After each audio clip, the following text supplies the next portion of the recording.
नमस्कार। कैसे हैं आप लोग। आज मैं थोड़ी सी बात करूंगा जीव और आत्मा की। देखिए 84 लाख योनियों में बड़े भाग्य से ये मानव योनि मिलती है। बड़ी भाग्य मानस तनु पावा, सुर दुर्लभ सद ग्रंथ निगावा। ऐसा रामायण में गोस्वामी जी लिखते हैं और अन्य पुराणों में भी इसका वर्णन मिलता है कि बहुत ही भाग्य उदय होते हैं तब मनुष्य योनि प्राप्त होती है। मनुष्य योनि केवल परमात्मा को प्राप्ति करने के लिए और ब्रह्म को जानने के लिए है। जीव इस मानव योनि में आकर के तमाम प्रकार की स्थितियों में भटक जाता है, वास्तविकता से बिल्कुल अलग हो जाता है। आज मैं बात कर रहा था जीव और आत्मा की। देखिए इस शरीर के अंदर आत्मा विद्यमान है। अब उसको कैसे देखा जाए।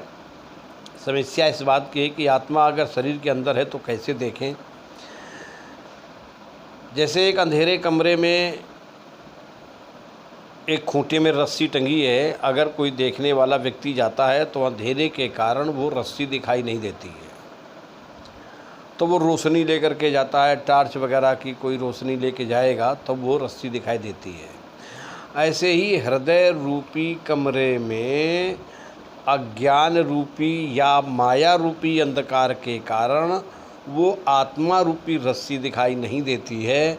जब हम ज्ञान रूपी टार्च लेकर के, ज्ञान रूपी रोशनी लेकर के जाते हैं तो वो आत्मा रूपी रस्सी हमें दिखाई दे जाती है।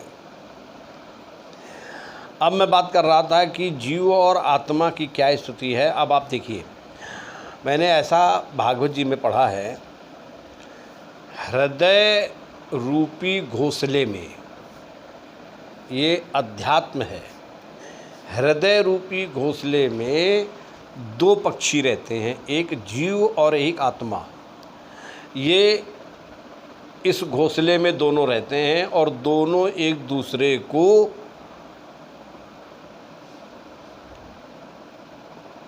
हस्तक्षेप नहीं करते हैं। मतलब कहने का ये है कि जीव जिस घोंसले में है उसी घोंसले में आत्मा रूपी पक्षी भी है। आत्मा रूपी जो पक्षी है वो केवल दृष्टा है, देखता है।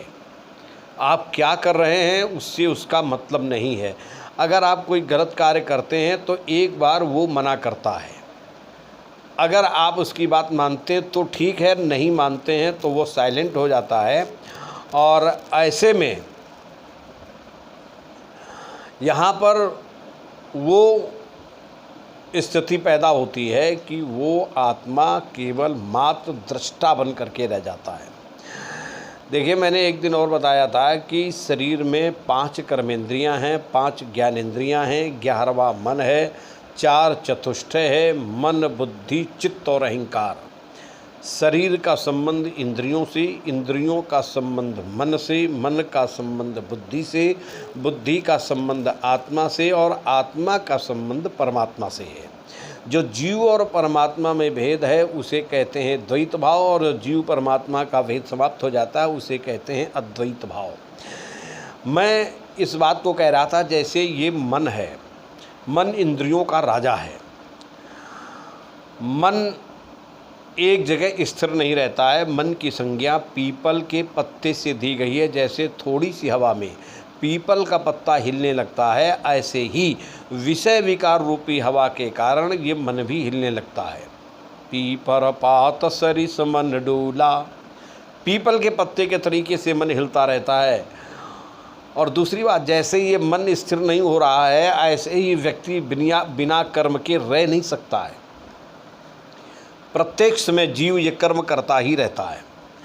तो जब मन का बुद्धि में विलय हो जाता है तब मन स्थिर हो जाता है। उस समय मन का नाम समाप्त होकर के चित्त पड़ जाता है। जब मन की स्थिरता होती है उस समय मन का बुद्धि में विलय हो जाना होता है, और जब मन बुद्धि में विलय हो जाता है तब वो स्थिर होकर के वो अपना नाम समाप्त करके उसका नाम चित्त पड़ जाता है। आत्मा परमात्मा के निकट आत्मा वो है जो सर्वव्यापी सर्वभूतांतरात्मा, जो परमात्मा का प्रतिबिंब है, जो परमात्मा सर्वव्यापी है, उसी का ये प्रतिबिंब है जो एक बार प्रकट होकर के कभी नष्ट नहीं होती। और दूसरी बात, इसका कभी नाश नहीं हो सकता किसी भी प्रकार से। ये आत्मा अजर और अमर है।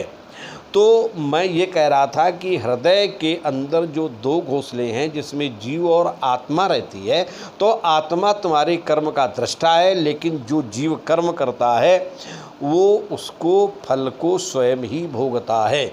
आत्मा के मना करने पर भी जीव जब अपने उस कर्म को करता है तो बाद में मन को तो पश्चाताप होता ही है, आत्मा को भी कष्ट होता है।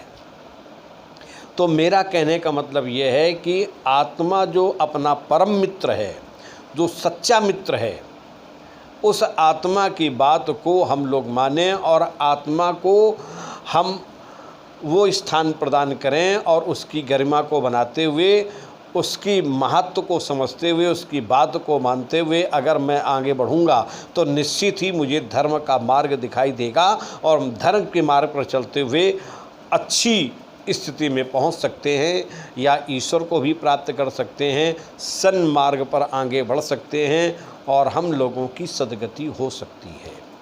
इसलिए साथियों, मेरा मतलब यही था कि हम आत्मा को आगे करके उसके महत्व को समझते हुए कार्य करें तो बहुत लाभकारी रहेगा। बस इन्हीं शब्दों के साथ में मैं अपनी वाणी को यहीं पर विराम करता हूँ। आगे फिर कुछ नए शब्दों के साथ में आपके सामने आऊँगा, नए विचारों के साथ मैं आपके सामने आऊँगा। तब तक के लिए नमस्कार।